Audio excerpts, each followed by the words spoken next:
सहजता के साथ में, सरलता के साथ में और नम्रता के साथ में आप इस कथा के रस तत्व को ग्रहण करोगे। जैसे एक बहुत बड़ी बात संत कहते हैं कि जंगल में आग लगी है और जंगल में आग लगी है और बड़े बड़े वृक्ष जल रहे हैं, बड़े बड़े घास जल रही है, वृक्ष जल रहे हैं, पूरा जंगल धधक कर जल रहा है। पर जंगल में आग लगने पर वृक्ष जल रहे हैं, घास जल रही है, पर पूरा जंगल जलने के बाद जब देखा गया तो उसमें जो छोटी छोटी दुर्वा थी, छोटी छोटी जो घास थी, छोटी छोटी दूब थी, वो दुर्वा नहीं जली, वो बच गई। बड़े वृक्ष जल गए, बड़ी बड़ी घासें जल गई, पर छोटी छोटी दुर्वा, छोटी छोटी दूब वो बच गई, क्योंकि वो दबी की दबी रह गई। थोड़ा सा पानी गिरा, वो दुर्वा फिर उछल, फिर बढ़ना प्रारंभ कर दी। शिव महापुराण की कथा कहती है कि भगवान की कथा में, गुरु की शरण में, परमात्मा की शरण में, ईश्वर की शरण में, संत की शरण में, परमात्मा की कथा में जब भी पहुँचो उस समय पर बड़े बनकर नहीं, छोटे बनकर जाओगे तो गुरु और संत और शिव की कृपा की दृष्टि से फिर बढ़ते चले जाओगे। थोड़ा छोटा बनकर, एक विशाल नदी है, बहुत बड़ी नदी, उसको अभिमान आ गया, और बहुत बड़ी नदी को जब अभिमान आया, बहुत बड़ी नदी को जब अहंकार आया, अभिमान आया, तो उस नदी ने समुद्र से कहा, समुद्र मैं दुनिया की सबसे बड़ी नदी हूँ और बड़ी विशाल हूँ, अगर तुझको मुझसे कुछ चाहिए तो बोल, मैं दुनिया की सबसे विशाल नदी हूँ, सबसे बड़ी नदी हूँ। समुद्र, तुझे कुछ चाहिए हो तो मुझसे बोल, अगर तुझे कुछ चाहिए तो मुझसे बोल, मैं तुझे दे सकता। समुद्र ने हंसकर कहा, नदी मेरे पास में तो माणिक है, मोती है, सोना है, चांदी है, हीरा है, पन्ना है, रतन है, माणिक, औषधि सब मुझ में। देवता भी मेरा मंथन कर कर इसमें से माणिक, औषधि, रतन सब निकाल लेते हैं, मुझे कुछ भी नहीं चाहिए, कुछ तो मांग ले समुद्र। समुद्र कहता है मुझे कुछ नहीं चाहिए, मुझे चाहिए ही नहीं। नदी ने फिर बार बार कहा कि समुद्र कुछ तो मांग, समुद्र कुछ तो मांग, समुद्र कुछ तो मांग। समुद्र ने कहा, नदी अगर कुछ देना चाहती है तो मुझे हरी हरी दूबा, हरी दूब, दुर्वा जानते हो ना सब लोग, हरी घास, हरी दुर्वा मुझे ला कर दे। नदी ने कहा, क्या रे समुद्र, तू मांग भी रहा है तो मुझसे क्या मांग रहा है, केवल हरी दूबा, हरी घास, मैं अभी लेकर आती हूँ। नदी ने घाट के किनारे पर लगी हुई घास को, दुर्वा को अपनी जल की लहर से तोड़ना चालू करा। जैसे ही जल घाट पर जाता है, जैसे ही जल घाट पर पहुंचता है, वैसे ही दूबा के ऊपर पानी गिरता है तो दूबा नीचे झुक जाता है। फिर पानी आया, फिर दुर्वा नीचे झुक गई, पानी के वजन के कारण दुर्वा नीचे झुकती, फिर पानी आया, फिर नीचे झुक गई। वो घास, वो दुर्वा उखड़ नहीं पाई। आखिरी में नदी समुद्र के पास जाकर बोली, समुद्र मैं तेरे लिए घास, हरी हरी दूबा लेकर नहीं आ सकी। समुद्र ने कहा, नदी मैं ये जानता था कि तू मेरे लिए दूबा नहीं ला सकती, तू मेरे लिए घास नहीं ला सकती, क्योंकि उस दूबा में, उस घास में एक सबसे बड़ी चीज है उसकी नम्रता। जैसे ही पानी आता है, दुर्वा नीचे झुक जाती है, और जो जिंदगी में झुकना जानता है उसे कोई उखाड़ नहीं सकता।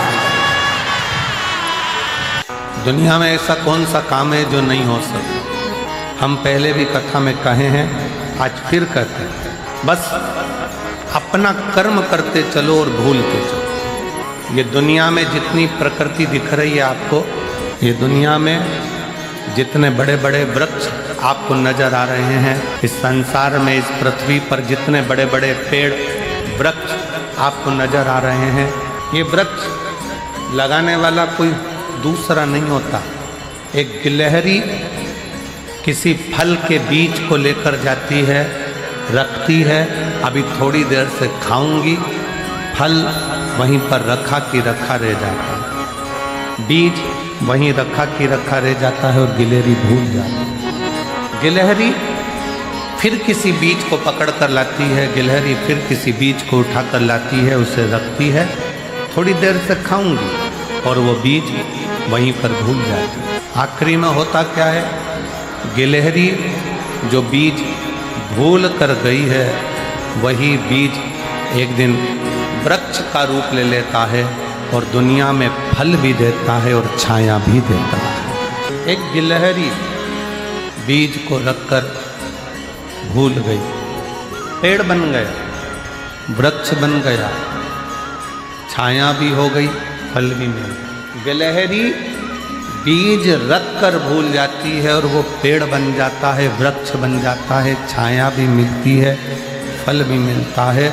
उसी तरह शिव पुराण की कथा कहती है, संसार में अगर जन्म लिया है तो कुछ अच्छा कर कर, भूखे को भोजन कराकर, प्यासे को पानी पिलाकर, किसी बच्चे को शिक्षा की जरूरत है उसे उच्च शिक्षा दिलाकर, किसी को दवाई की जरूरत है उसको उच्च चिकित्सा दिलाकर आप भूल जाओ। भूलोगे एक ना एक दिन तुमने जिस बच्चे को पढ़ाया है, तुमने जिसकी दवाई औषधि कराई है, एक दिन वह आपके एहसान को चुकाएगा जरूर और आपके सामने आकर आपका कार्य। आपका हमारा जीवन तब सिद्ध है जब हम किसी परमार्थ से जुड़े।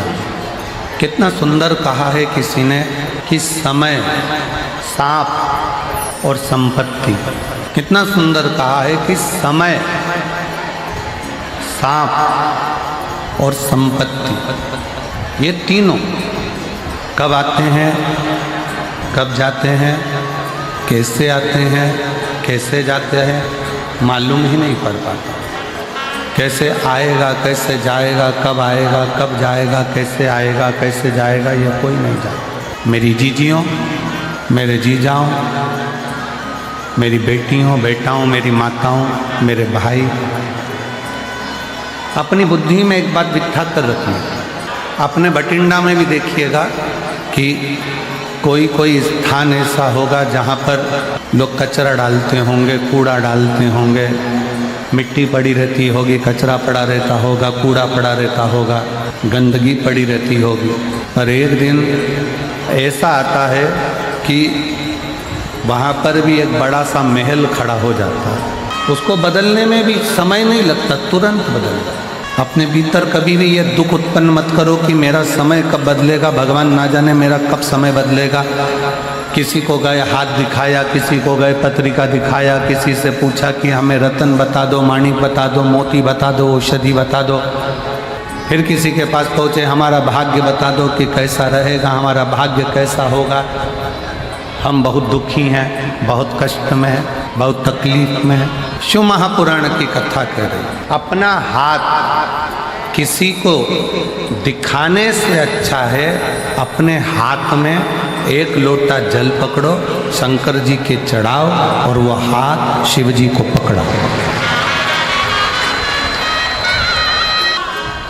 अपनी जन्म पत्रिका क्या बोल रही है ये तो हमको नहीं मालूम, पर शिव महापुराण की कथा कहती है कि जन्म पत्रिका कुछ भी बोले,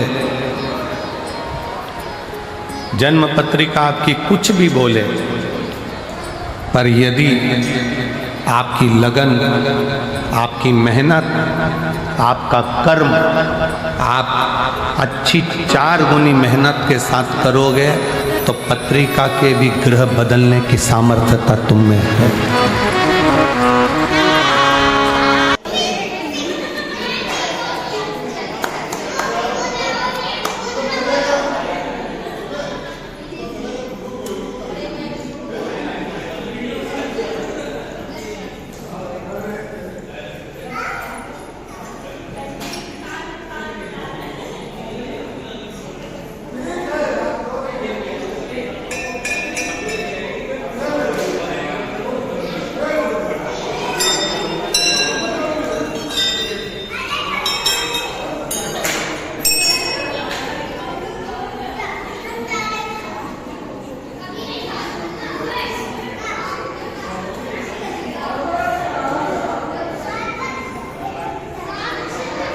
बजाओ हाँ वेरी गुड सही है